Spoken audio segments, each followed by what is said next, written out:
रणधीर सिंह के जीवन में कुछ दिनों से अजीब घटनाएं हो रही थीं। हर रात वह एक ही सपना देखता था।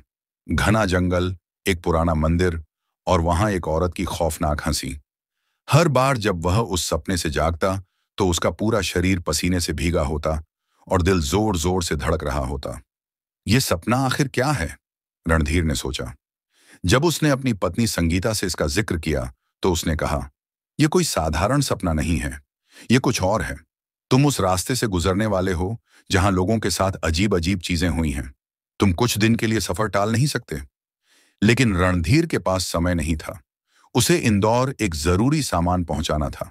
सपने को अनदेखा कर उसने अपना सफर शुरू कर दिया। रात के 11 बजे रणधीर ने जोधपुर से ट्रक निकाला। उसकी मंजिल इंदौर थी, लेकिन इस बार उसे एक वैकल्पिक रास्ते से जाना था, जिसमें अजगर वन नामक घना जंगल भी आता था। जैसे ही ट्रक जंगल के पास पहुंचा, मौसम अचानक बदल गया। हल्की बारिश शुरू हो गई और हवा में अजीब सी ठंडक घुल गई। पेड़ इतने घने थे कि हेडलाइट की रोशनी भी बमुश्किल आगे का रास्ता दिखा रही थी। तभी रणधीर ने देखा कि सड़क के किनारे कोई खड़ा है, वही महिला जिसे उसने सपने में देखा था। उसके सफेद कपड़े रात के अंधेरे में अजीब सी चमक बिखेर रहे थे। रणधीर ने ट्रक को धीमा किया। डर और जिज्ञासा के बीच फंसे रणधीर ने खिड़की से झांक कर पूछा, कहाँ जाना है? महिला ने जवाब दिया, जहां तुम जा रहे हो वहीं। इस बार रणधीर ने कुछ देर सोचा। उसके मन में वही सपने वाली तस्वीरें घूमने लगीं, लेकिन फिर भी उसने दरवाजा खोला और उसे अंदर बैठा लिया। ट्रक आगे बढ़ा, लेकिन कुछ देर बाद ही अजीब चीजें शुरू हो गईं। रणधीर को लगने लगा कि ट्रक के भीतर कोई और भी है, जो दिखाई नहीं दे रहा। कभी कभी पीछे से धीमी फुसफुसाहट सुनाई देती, मानो कोई उसका नाम ले रहा हो। रणधीर, रणधीर। वह डरते डरते शीशे में पीछे देखने की कोशिश करता, लेकिन पीछे सिर्फ अंधेरा था। कुछ समय बाद महिला ने चुप्पी तोड़ी। उसकी आवाज अब पहले से कहीं गहरी और अजीब थी। तुम जानते हो, तुम उस श्रापित रास्ते पर हो जहां इंसान और आत्माएं दोनों सफर करती हैं। रणधीर का दिल जोर जोर से धड़कने लगा। उसने डरते हुए पूछा, तुम कौन हो? महिला ने धीमे स्वर में कहा, मैं एक प्राचीन श्राप का हिस्सा हूं। इस जंगल में जो भी प्रवेश करता है वह जीवित बाहर नहीं निकलता, जब तक कि वह अपने सबसे बड़े भय का सामना न कर ले। रणधीर को अब यह एहसास हो चुका था कि यह महिला कोई साधारण इंसान नहीं थी। वह ट्रक के भीतर मौजूद थी, लेकिन उसके चारों ओर अजीब सी ऊर्जा महसूस हो रही थी, मानो वह वास्तव में वहां मौजूद न हो। जंगल के बीचों बीच ट्रक का इंजन अचानक बंद हो गया। रणधीर ने बार बार ट्रक स्टार्ट करने की कोशिश की, लेकिन कुछ नहीं हुआ। ट्रक के बाहर अजीब सी खामोशी छाई हुई थी। पेड़ हिल भी नहीं रहे थे, मानो समय ठहर गया हो। तभी रणधीर को ट्रक की खिड़की पर हल्की दस्तक सुनाई दी। उसने खिड़की से बाहर देखा। वही महिला, लेकिन इस बार उसका चेहरा विकृत और डरावना था। उसकी आंखों में लाल चमक थी और उसकी मुस्कान शैतानी लग रही थी। तुम मुझसे भाग नहीं सकते रणधीर, उसने फुसफुसाते हुए कहा।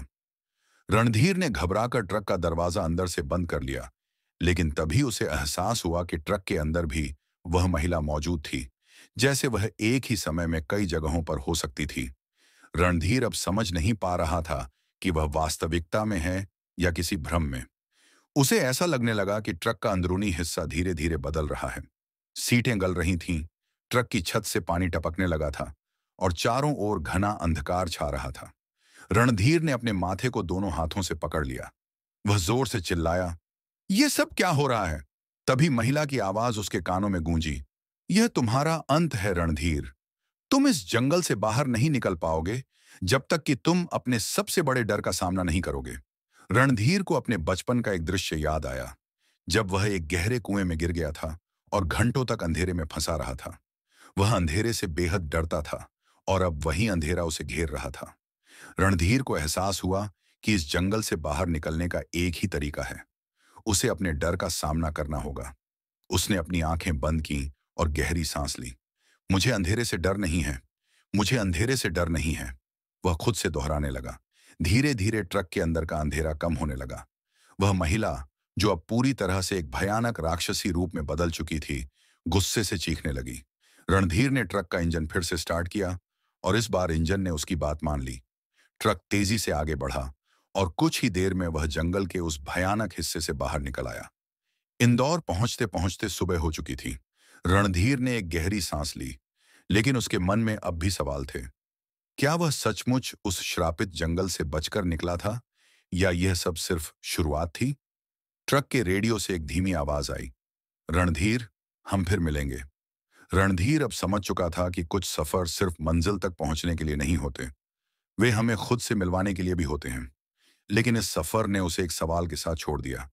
क्या वह वास्तव में बच पाया था, या वह अब भी उस श्राप का हिस्सा था? रणधीर ने जब उस जंगल से बाहर कदम रखा तो उसे लगा जैसे उसने मौत को मात दे दी है। मगर उसके दिल में एक अजीब सा डर बैठा हुआ था, मानो जंगल की अदृश्य ताकतें अब भी उसकी रगों में दौड़ रही हों। उसकी सांसें भारी हो रही थीं और हर परछाई उसे अपने पीछे महसूस हो रही थी। उसने अपने आप को समझाया कि यह केवल थकान और भय का असर है। मगर क्या वास्तव में वह सुरक्षित था? रणधीर ने जैसे तैसे शहर लौटकर अपनी पुरानी जिंदगी में वापस कदम रखा। लोगों को उसकी वापसी पर हैरानी थी, क्योंकि वह उस खतरनाक जंगल में 2 हफ्ते तक लापता था, जहां से किसी का लौटना लगभग असंभव माना जाता था। उसकी हालत देखकर उसके दोस्त और परिवार वाले खुश तो थे, मगर उसकी आंखों में छिपी बेचैनी किसी से छिपी नहीं थी। वह रातों में चैन से सो नहीं पाता। हर बार उसे सपनों में वही डरावना जंगल दिखाई देता, घने पेड़, अजीब आवाजें और कुछ अदृश्य साए जो उसका पीछा कर रहे होते। वह पसीने से लथपथ उठता, लेकिन उसकी धड़कनें इस बात का संकेत देती कि कुछ बहुत ही भयानक अब भी उसके साथ हो रहा है। रणधीर की जिंदगी में अजीब घटनाएं धीरे धीरे बढ़ने लगीं। कभी घर की लाइट अचानक बुझ जाती, तो कभी किसी परछाई का एहसास उसे दहला देता। सबसे डरावनी बात यह थी कि उसे हमेशा ऐसा लगता कि वह अकेला नहीं है।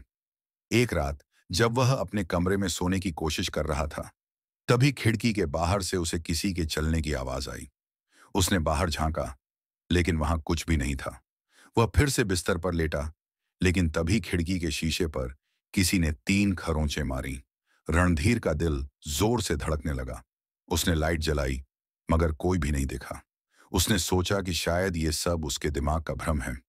लेकिन अगले ही दिन जब उसने अपनी पीठ पर 3 गहरे निशान देखे, तो उसका शक यकीन में बदल गया।